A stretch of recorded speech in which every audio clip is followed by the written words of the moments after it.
Je m'appelle Awa. Je vis dans le village de Dagbaplé en Côte d'Ivoire.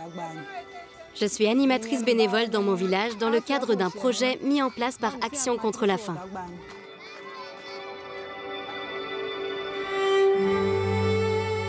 En Côte d'Ivoire, à l'ouest de l'Afrique, 50% de la population vit dans des zones rurales. Pourtant riches en terres agricoles, beaucoup d'enfants se retrouvent en situation de sous-nutrition. Dans le nord du pays, dans la région de Korogo ou Viawa, Action contre la faim, en collaboration avec le gouvernement ivoirien, met en place des programmes pour lutter contre ce fléau.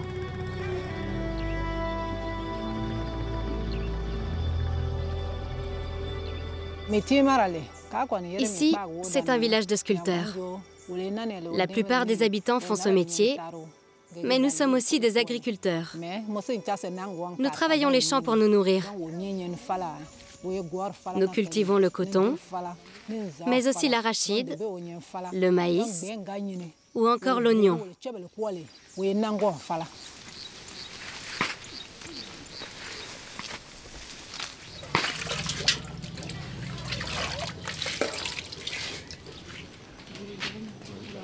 Pour boire, pour faire la cuisine ou se laver, Awa doit aller chercher de l'eau à la pompe du village et la transporter dans des bidons. Action contre la faim intervient dans plusieurs villages comme celui d'Awa pour réparer et entretenir les pompes. Avant, au village, c'était difficile d'avoir de l'eau potable. On devait se lever très tôt et aller loin au niveau des champs pour trouver de l'eau. Depuis qu'il y a un château d'eau et des pompes, cela a amélioré notre quotidien.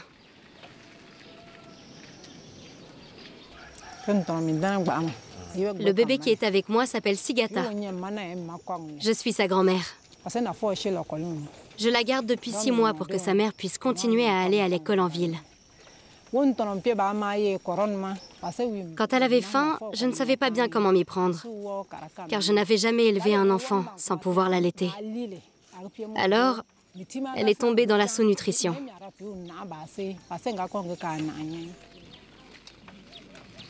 Dans la région de Korogo, Action contre la faim réalise le dépistage des enfants. Ces enfants qui sont malnutris sont dépistés de diverses manières.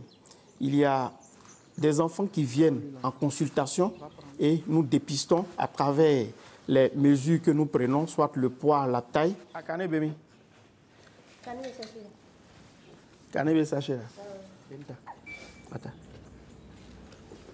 Soit dans la communauté, nous faisons ce qu'on appelle le dépistage actif, c'est-à-dire que nous organisons des séances où nous entrons dans chaque ménage et nous partons pour prendre les mesures au niveau du bras des enfants, ce qu'on appelle le périmètre brachial, qui est pris à travers ce petit ruban. La couleur verte, alors cet enfant, il a un bon état nutritionnel. Si, par contre, nous arrivons au niveau de la couleur jaune, il s'agit d'une malnutrition modérée. Donc, avec cet enfant, il faut faire attention parce qu'à tout moment, il peut basculer dans une forme sévère. Donc, si nous avons le rouge, au niveau du périmètre brachial, cet enfant est défini comme étant malnutri aigu sévère. Et donc, cet enfant, s'il est dépisté dans la communauté, il est ramené par les agents de santé communautaire et nous le prenons en charge ici au niveau du centre de santé. Pour l'enfant malnutri aigu sévère, nous lui donnons le plan Pinat que voici. C'est la pâte d'arachide qui est contenue dans un sachet de 92 grammes que nous remettons à la maman. Arrivée à la maison, elle peut composer juste une bouillie ou directement le donner à l'enfant pour qu'il puisse le manger. Et cela a un apport énergétique très intéressant pour l'enfant malnutri. 13 cm, périmètre brachial. Donc cet enfant n'est plus en danger, n'est plus malnutri. Donc aujourd'hui, nous allons donner des conseils à la maman. On va l'inviter à participer chaque fois aux séances de démonstration culinaire, de telle sorte qu'elle puisse maintenant composer elle-même l'aliment qu'il faut pour pouvoir réhabiliter l'enfant sur le plan nutritionnel. En complément de ces actions de dépistage dans les villages, Action contre la faim agit avec les communautés pour éviter que les enfants ne tombent ou retombent dans la sous-nutrition. Après que ma petite fille est tombée malade, toutes les semaines, j'assistais aux ateliers culinaires organisés par Action contre la faim. J'ai appris comment préparer une bouillie nutritive et très vite, j'ai vu mon enfant changer.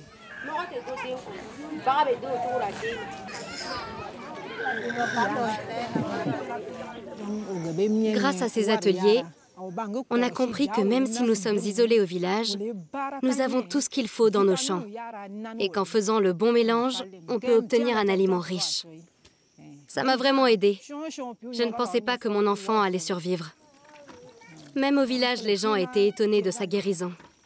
Maintenant, grâce au projet, je sais comment je peux nourrir mon enfant, ce que je dois lui donner pour qu'il reste en bonne santé.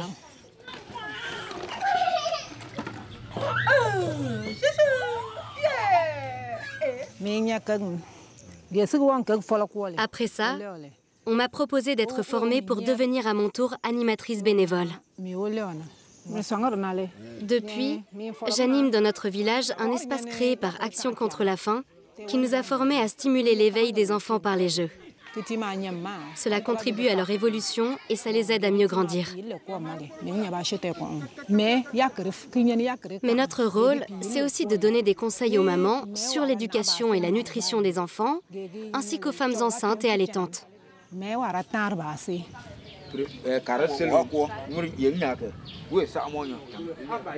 Maintenant, elles savent que ces conseils sont utiles et nous sommes fiers d'avoir sauvé des vies.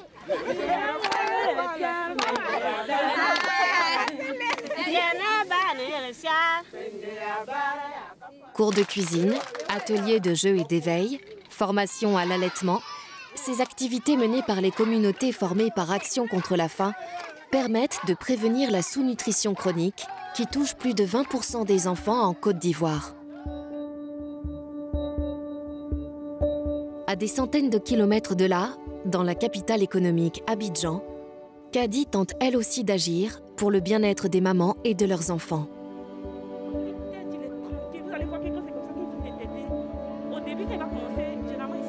Je suis Kadi Kourouma, je suis sage-femme de formation et au niveau de Action contre la faim, j'interviens en tant que responsable programme en charge du volet santé maternelle, néonatale et infantile.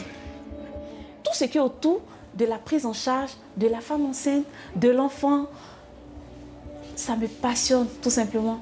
Je n'aurais pas pu faire autre chose, ça je le dis. J'adore mon boulot.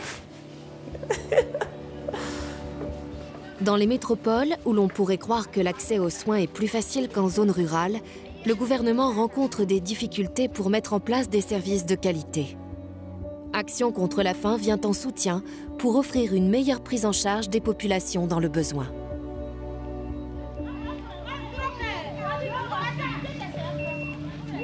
On est dans un centre de santé à base communautaire appelé Bokabo.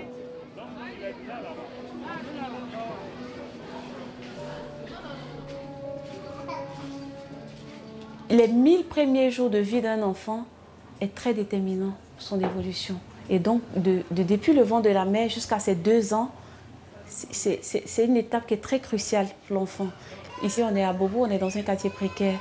Et les femmes, elles ne viennent pas forcément par faute de moyens, elles ne fréquentent pas les centres de santé. Elle est enceinte, elle se dit qu'elle n'est pas malade.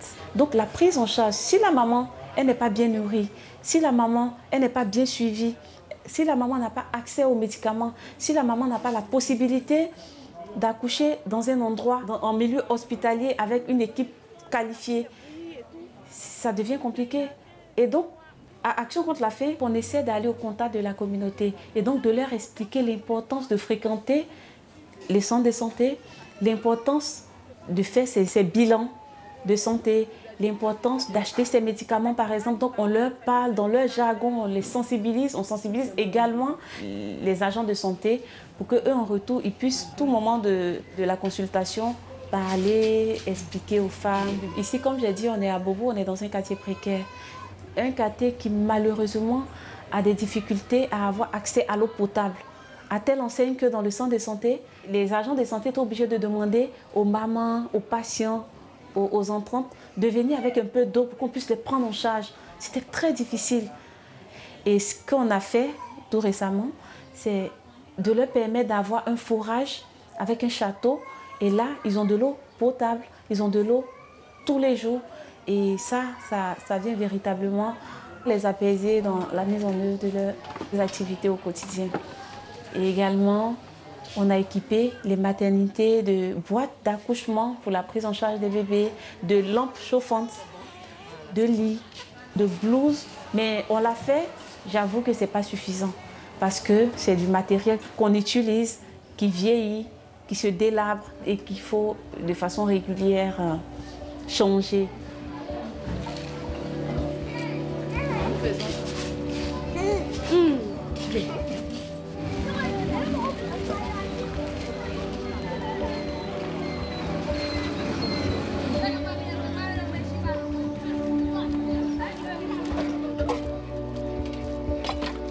Je suis Yaokan Aubin Kwaku, j'ai 30 ans, je viens de Abidjan. Et ici, c'est le quartier Ciel. En 2010, il y a eu une crise post-électorale. Et donc, les gens sont venus ici pour se réfugier et puis ils ne sont plus partis. Donc, vous pouvez voir, constater en même temps les habitations.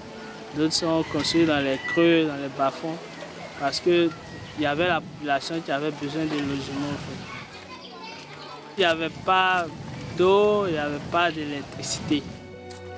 Dans le quartier d'Aubin, beaucoup de jeunes n'ont pas de travail ou vivent de petits boulots. Ils se retrouvent, comme le reste de la population, dans une grande pauvreté et peinent à se nourrir correctement.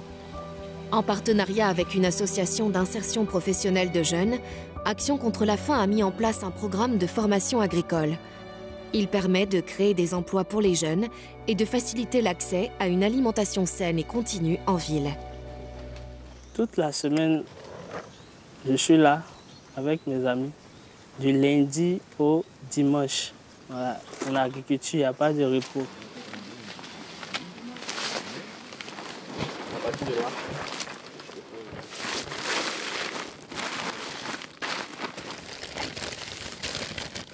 Nous faisons l'agriculture hors sol bio, la rotation de culture. Avec que nous avons fait la tomate, prochain cycle, on va faire concombre. Et après, on reprend sur la tomate encore.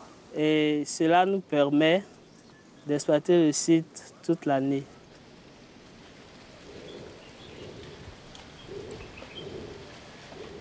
Je suis les consignes que les techniciens nous donnent. Et actuellement, je suis très content de voir mes plans comme ça. Et je crois qu'on aura un bon résultat. Les jeunes participants apprennent également à gérer une entreprise. Ils pourront créer leur propre exploitation agricole et ainsi participer à la vie économique de leur quartier. C'est important de faire de la culture urbaine ici en ville pour permettre à la population de s'approvisionner rapidement. Nous avons été installés et nous travaillons à notre propre compte maintenant. Et une satisfaction, c'est que déjà ce qu'ils ont promis, ils l'ont fait. Depuis la formation, c'était qu'on soit installé et qu'on soit suivi. Et grâce au projet, aujourd'hui, je pense que je suis un entrepreneur et un agripreneur, comme on a l'habitude de le dire ici, parce que je vais aussi me détacher pour avoir aussi ma propre parcelle, pour pouvoir employer aussi d'autres personnes. Voilà, c'est-à-dire que je serai un patron demain et je vais aussi réduire le taux de chômage. Le meilleur reste à venir.